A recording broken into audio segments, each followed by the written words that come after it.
તમારું સ્વાગત છે મારા કિચનમાં. તો આજે તમે લંચ કે ડિનરમાં બનાવી શકો એવા આજે આપણે નવા લચ્છા પરાઠા, તો ઠેચા લચ્છા પરાઠા, તમે લસુની લચ્છા પરાઠા પણ કહી શકો. બહુ ટેસ્ટી એવા સિમ્પલ રીતે બની જશે. દહીં કે અથાણા સાથે કે પછી એકલા તમે ચા સાથે પણ ખાઈ શકો એવા આપણે બનાવીશું. તો ચાલો સ્ટાર્ટ કરીએ. તો પહેલાં આપણે પરાઠા માટેનો લોટ બાંધી લઈશું. સિમ્પલ રોટલીનો લોટ હોય તો એ પણ તમે વાપરી શકો. એના માટે એક બાઉલમાં 2 કપ ઘઉંનો લોટ, 1/2 ટીસ્પૂન જેટલું મીઠું અને 2 થી 3 ટીસ્પૂન જેટલું તેલ ઉમેરી અને મિક્સ કરી દઈશું. આ રીતે મિક્સ થઈ જાય એટલે થોડું થોડું પાણી ઉમેરી અને રોટલીનો જેવો લોટ હોય એવો સોફ્ટ લોટ બાંધી અને તૈયાર કરી લઈશું. તો અહીંયા લગભગ તમને 1 કપ જેટલા પાણીની જરૂર પડશે. આ રીતે લોટ મેં બાંધી લીધો છે અને લોટમાં આપણે થોડું તેલ ઉમેરી અને લોટને ખૂબ જ સારી રીતે મસળી લઈશું. આ રીતે લોટ એકદમ સારી રીતે મસળાઈ જાય એટલે આપણે લોટને ઢાંકી લોટને આપણે 5-1 મિનિટ જેવો રેસ્ટ થવા દઈશું. ત્યાં સુધીમાં આપણે ઠેચા બનાવીને તૈયાર કરીએ. ઠેચા માટે એક પેનમાં 1/2 કપ જેટલા શિંગદાણા લઈ અને પહેલાં આપણે એને ક્રિસ્પી કરી લઈશું.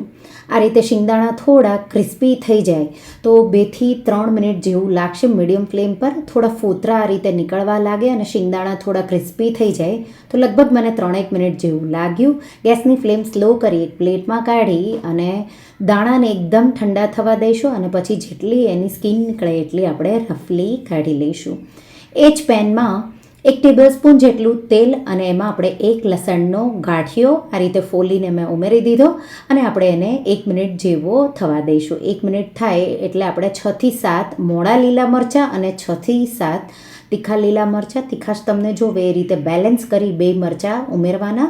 લગભગ તમારે 14 થી 15 જેટલા મરચાં અહીંયા ઉમેરવાના છે ટોટલ. અને 3-1 મિનિટ જેવું મરચાંને મીડિયમ ફ્લેમ પર સાતળી લઈશું.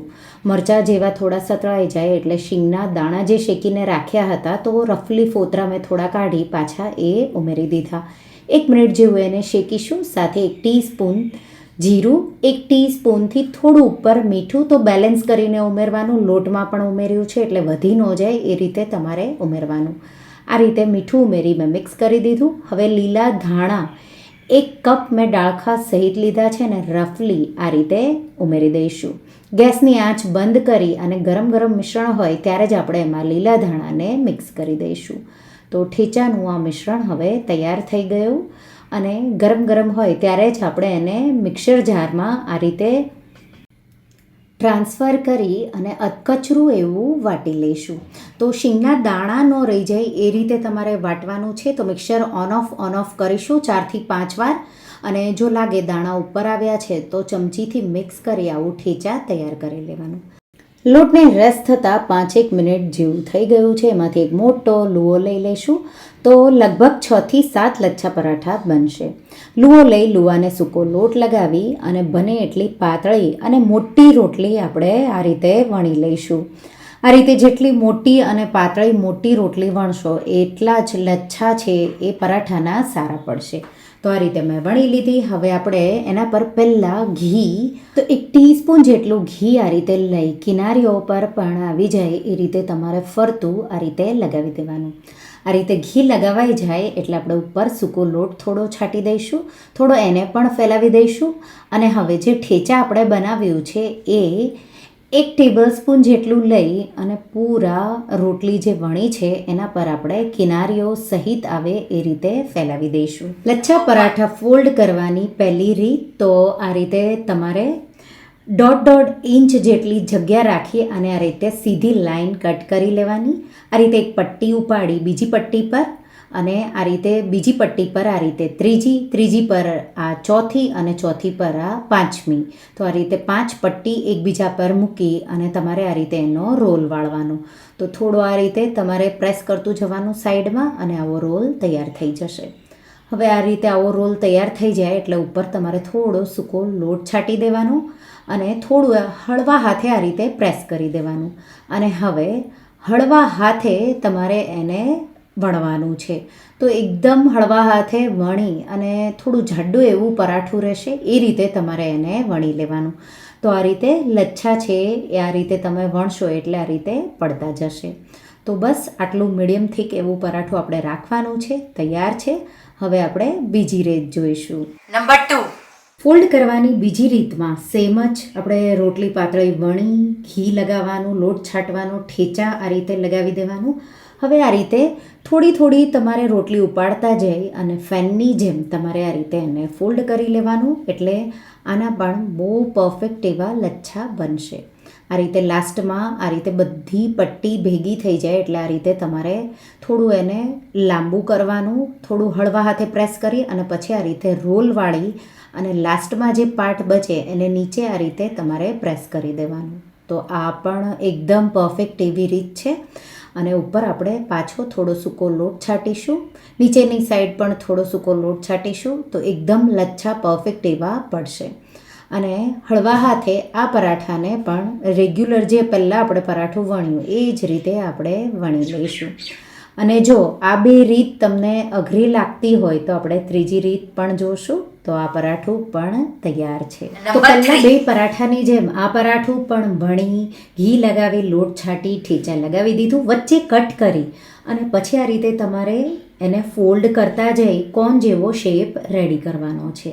આ રીતે હાથમાં લઈ અને કિનારીઓ છે એ તમારે અલગ કરી લેવાની. આ રીતે અલગ કરી અને હવે પાટલી પર થોડો સૂકો લોટ છાંટી અને આ રીતે ઉપરનો ભાગ આ રીતે તમારે પ્રેસ કરી દેવાનું એટલે લચ્છા આ રીતે પડી જશે. સૂકો લોટ બે સાઈડ આ રીતે લગાવી દઈશું. અને હવે પહેલાં જે બે પરાઠા વણ્યા એ જ રીતે વણી અને હું તૈયાર કરી લઈશ. તો આ ત્રણેય અલગ અલગ રીત છે. તમને જે પણ ઇઝી લાગે એ રીતે તમે વણી શકો છો અને મને કહેજો કે આ ત્રણેયમાંથી તમને કઈ બહુ ઇઝી અને બહુ સારી એવી લાગી રીત વણવાની. તો આ રીતે તૈયાર છે. હવે એને શેકીશું. શેકવા માટે મેં તવો ગરમ કરી લીધો, મીડિયમ ફ્લેમ રાખી. આ રીતે ઉપરનો ભાગ પહેલાં મેં ઉમેર્યો, થોડું ઘી પહેલાં એટલે મેં છાંટ્યું. લચ્છા છે એ ચીપકી ન જાય તો પહેલાં પરાઠામાં તમારે થોડું આ રીતે શેકવામાં ધ્યાન રાખવાનું. અને આ રીતે મીડિયમ ફ્લેમ પર 1 મિનિટ જેવું એને શેકીશું. થોડું ઉપરની સાઈડ ઘી લગાવીશું અને આપણે એની સાઈડ ચેન્જ કરી લઈશું. તો 1 મિનિટ જેવું મેં શેક્યું. હવે મીડિયમ ફ્લેમ પર બીજી સાઈડ પણ 1 મિનિટ જેવું શેકી લઈશું અને આ રીતે એકદમ પરફેક્ટ એવો કલર આવશે. હવે થોડું પ્રેસ કરીને આપણે શેકીશું એટલે લચ્છા છે એ અલગ પડશે. તો આ જે છે એ મેં વચ્ચેની સેકન્ડ રીતે જે વણ્યું એ પરાઠું છે. આ પહેલી રીતે જે વણ્યું એ પરાઠું છે. તો એમાં આપણે ઘી નહીં લગાવીએ, માત્ર પહેલી વાર જ તમારે પેનમાં ઘી લગાવવાનું. કાચું પાકું બે સાઈડ મેં શેક્યું, પછી બે સાઈડ આપણે ઘી આ રીતે લગાવી અને પ્રેસ કરી લચ્છા છૂટા પડે એ રીતે આપણે એને શેકી લઈશું. ક્રિસ્પી અને ગોલ્ડન એવું થઈ જશે અને બહુ ટેસ્ટી એવું આ પરાઠું લાગશે. અંદર જે ઠેચા છે એનો ટેસ્ટ પણ બહુ સારો એવો આવશે. સ્લો ટુ મીડિયમ ફ્લેમ પર તમારે બધા પરાઠાને શેકી લેવાના. તો તમને જે પણ રીતથી ફાવે એ રીતે તમારે બધા પરાઠા વણી લેવાના અને એક પછી એક આ રીતે શેકતા જવાના. તો આ રીતે લચ્છા છે એકદમ પરફેક્ટ એવા અને જ્યારે તમે ખાશો તો ઠેચાનો જે ટેસ્ટ છે એ બહુ સારો એવો આવશે. તો બાળકોને લંચ બોક્સમાં તમે ટમાટો કેચઅપ સાથે પણ આ પરાઠા આપી શકો છો. તમે ટ્રાવેલિંગ કરતા હોય તો પણ ખાઈ શકો એવા પરાઠા લાગે છે. અને ઘરે જો ખાતા હોય તો અથાણા કે દહીં સાથે કે પછી તમે ચા સાથે પણ જો એકલું આ પરાઠું ખાશો તો પણ બહુ ટેસ્ટી એવું લાગશે. તો જો લચ્છા પરાઠા તો તમે બનાવ્યા જ હશે, પણ જો આ રીતે ક્યારેય ન બનાવ્યા હોય તો રેસીપી એકવાર તમે ટ્રાય કરજો, તમને બહુ જ ભાવશે. અને જો તમને આ રેસીપી ગમી હોય તો વિડીયોને લાઇક કરજો, શેર કરજો અને મારા ચેનલને સબસ્ક્રાઈબ કરજો. અને આવી જ નવી રેસીપીઓ માટે તમે બેલ આઇકોન બટનને પ્રેસ કરજો. હવે જ્યારે તમે આ પરાઠાને સર્વ કરો ત્યારે તમારે હળવા હાથે આ રીતે થોડું પરાઠાને પ્રેસ કરવાનું અને પછી આ રીતે ઇઝીલી એકદમ સોફ્ટ એવા તૈયાર થઈ જશે. એકલા પણ ખાઈ શકો, જરૂર પણ નથી અથાણાની. અને દહીંમાં તમે આ પરાઠા એકવાર ટ્રાય કરજો, તમને બહુ જ ભાવશે.